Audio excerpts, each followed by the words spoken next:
श्रीमद् भगवद गीता एक पवित्र ग्रंथ है। महाभारत युद्ध के दौरान भगवान श्री कृष्ण ने अर्जुन को श्रीमद् भगवद गीता का ज्ञान प्रदान किया था। इस ग्रंथ में भगवान श्री कृष्ण के एक एक शब्द मूल्यवान है। गीता के उपदेश को आप अपनी जीवन में पालन करके जीवन को शांतिपूर्ण तरीके से बीता सकते हैं और किसी भी मुश्किल से आसानी से निकल सकते हैं। आज हम इस लेख को पढ़कर अपनी जिंदगी में सकारात्मक परिवर्तन ला सकते हैं। जिस प्रकार अग्नि सोने को परखता है, उसी प्रकार संकट वीर पुरुष को। जो व्यवहार आपको दूसरों से पसंद ना हो, ऐसा व्यवहार आप दूसरों के साथ भी ना करें। एक अनुशासित व्यक्ति ही अपना तथा समाज व देश का विकास कर सकता है। अगर आपको कोई अच्छा लगता है तो अच्छा वो नहीं बल्कि अच्छे आप हो, क्योंकि उसमें अच्छाई देखने वाली नजर आपके पास है। जो मुझे सर्वत्र देखता है और सब कुछ मुझ में देखता है, उसके लिए न तो मैं कभी अदृश्य होता हूँ और न वह मेरे लिए अदृश्य होता है। वक्त से पहले मिली चीजें अपना मूल्य खो देती है और वक्त के बाद मिली चीजें अपना महत्व।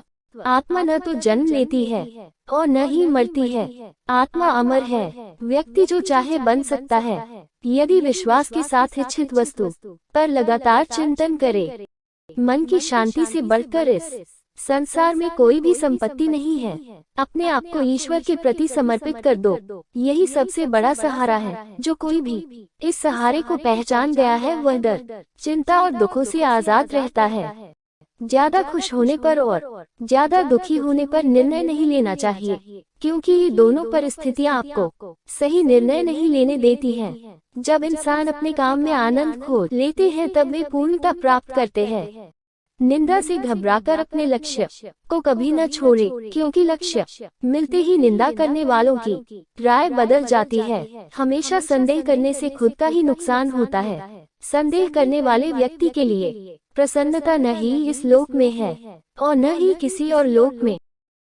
जो पुरुष सुख तथा दुख में विचलित नहीं होता और इन दोनों में संभाव रहता है, वह निश्चित रूप से मुक्ति के योग्य है। जिंदगी में हम कितने सही हैं और कितने गलत हैं, ये केवल दो लोग जानते हैं, एक परमात्मा और दूसरी हमारी अंतरात्मा।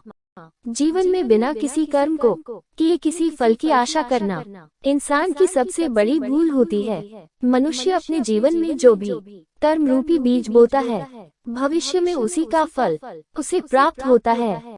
मैं श्रेष्ठ हूँ, यह आत्मविश्वास है, लेकिन सिर्फ मैं ही श्रेष्ठ हूँ, यह अहंकार है। क्रोध से उत्पन्न होता है मोह और मोह से स्मृति विभ्रम। स्मृति के भ्रमित होने पर बुद्धि का नाश होता है और बुद्धि के नाश होने से वह मनुष्य नष्ट हो जाता है। मेरा तेरा, छोटा बड़ा, अपना पराया, मन से मिटा दो, फिर सब तुम्हारा है और तुम सबके हो। जिस प्रकार सूर्य उगते ही अंधकार मिट जाता है, उसी प्रकार से ही ज्ञान की प्राप्ति से अज्ञान का अंत हो जाता है।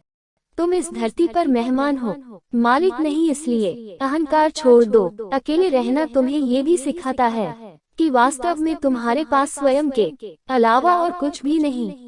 निराश न होना, कमजोर तेरा वक्त है, तू नहीं। जैसे समुद्र के पार जाने के लिए नाव ही एकमात्र साधन है, वैसे ही स्वर्ग में जाने के लिए सत्य ही एकमात्र सिद्धि है, कुछ और नहीं। मनुष्य जिस रूप में ईश्वर को याद करता है, ईश्वर भी उसे उसी रूप में दर्शन देते हैं।